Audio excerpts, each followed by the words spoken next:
Hi there, welcome. The purpose of this video is to talk about what to expect in the SCC registered nursing program and as a registered nurse. SCC meaning Solano Community College, of course.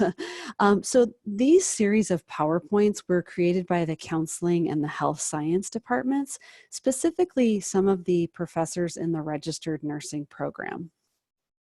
So you have made it through the prerequisites, the general education, you took the TEAS test and you got a 62 or higher, you met our composite score, you made it into the lottery, and now you're getting ready to start on the 2-year nursing program. So what is that going to look like? So this is just to give you a general idea of what the program schedule looks like. So in your first semester, you're doing Nursing Foundations 1 and 2, and you're doing something called a skills lab. Now you're going to notice that the skills lab is integrated in each of the 4 semesters. This is a place where you go in and you are working with patient care simulators and practicing your skills on those patient care simulators, which you'll see a picture of one of them in just a moment. It sort of looks like a mannequin, but it does much more than a mannequin. You can take its pulse, it can stop breathing. Essentially, I think it can do just about almost anything that a human person can do. So that's your first semester. And then in your second semester, you get into medical, surgical, and geriatrics nursing, and you're in maternal neonatal nursing, and then there's the skills lab again. So you have a combination of the geriatrics and the neonatal. So I will say with our nursing program, you can see already that it's preparing you to work with the entire lifespan, from birth all the way through geriatrics. The third semester, you have more medical surgical nursing, part 2, and then there's a psych mental health nursing, a class called Issues and Trends in Nursing, and then again, there's the skills lab again. In the fourth semester, you have medical surgical nursing again, and then you have pediatric nursing, and then there's the skills lab. So you'll notice that you do have the summers off, so you'll have the opportunity to rest and relax, unless you are doing an RN to BSN bridge program, because some of our students will bridge to a BSN program and take classes in the summer. Okay, so what can you expect once you're in the program? And by the way, if you want to learn more about those courses, you can look them up in the college catalog, which is right on the homepage. So some of what you can expect in the program is you have to have regular and punctual attendance. So I believe that you are only offered 1 clinical absence and 1 theory absence per semester, because the nursing program, they have to report your hours to the Board of Registered Nursing. So you have to be present. It's very important. And so because punctuality and dependability is so important, there's some other things I'm going to address here in just a second. So you have to have, you're going to be doing clinical rotations on all shifts. So when you are in the hospital, in the clinic, you need to be prepared to work days, evenings, nights, weekends, because the hospitals never close.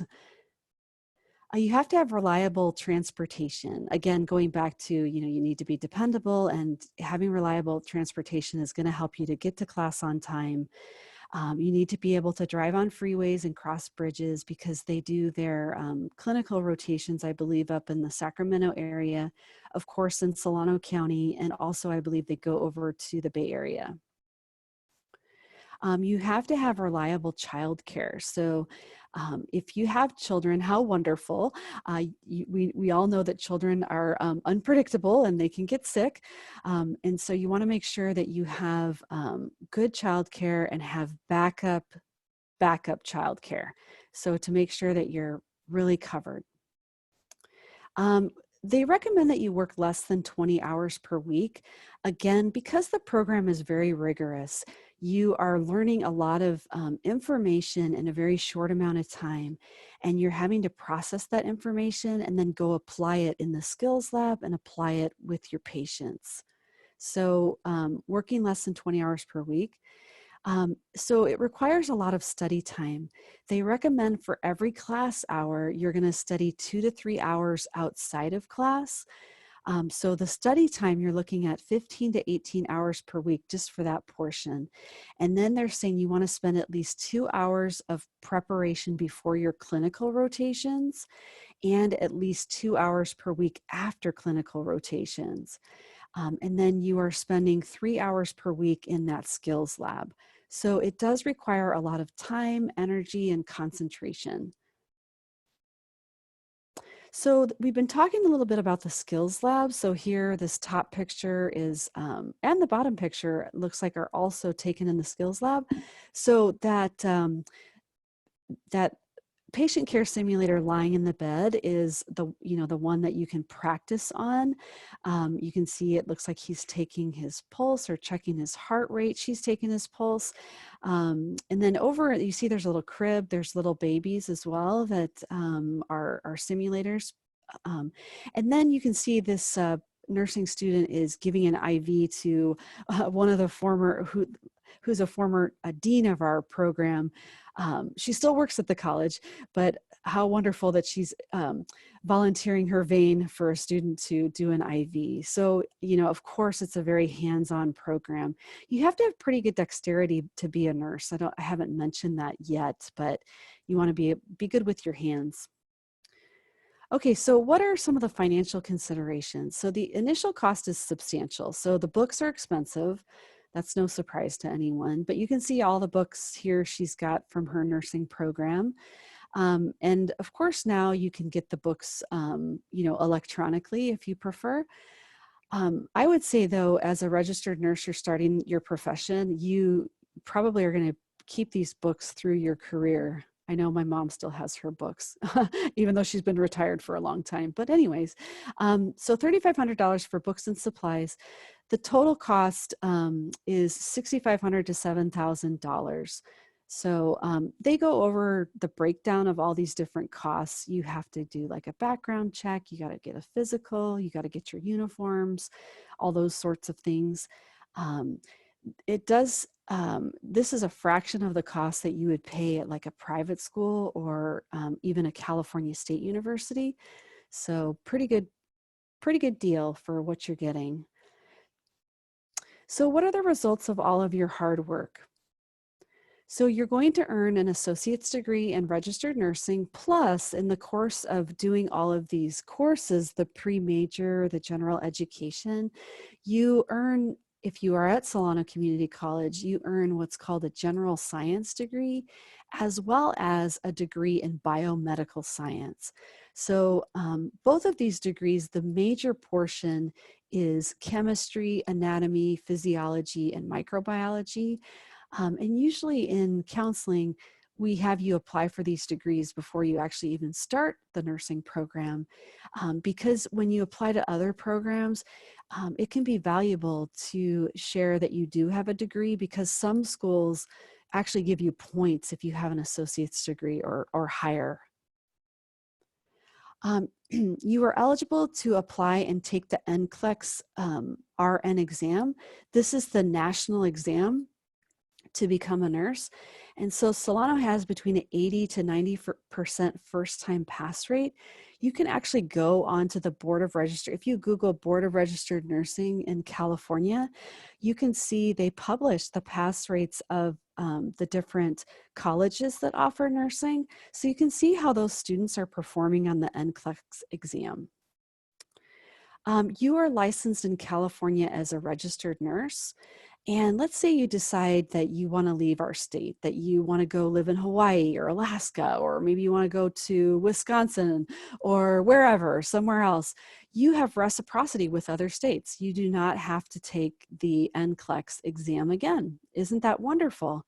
Because I hear it's a very difficult exam. It's one that you only want to take once.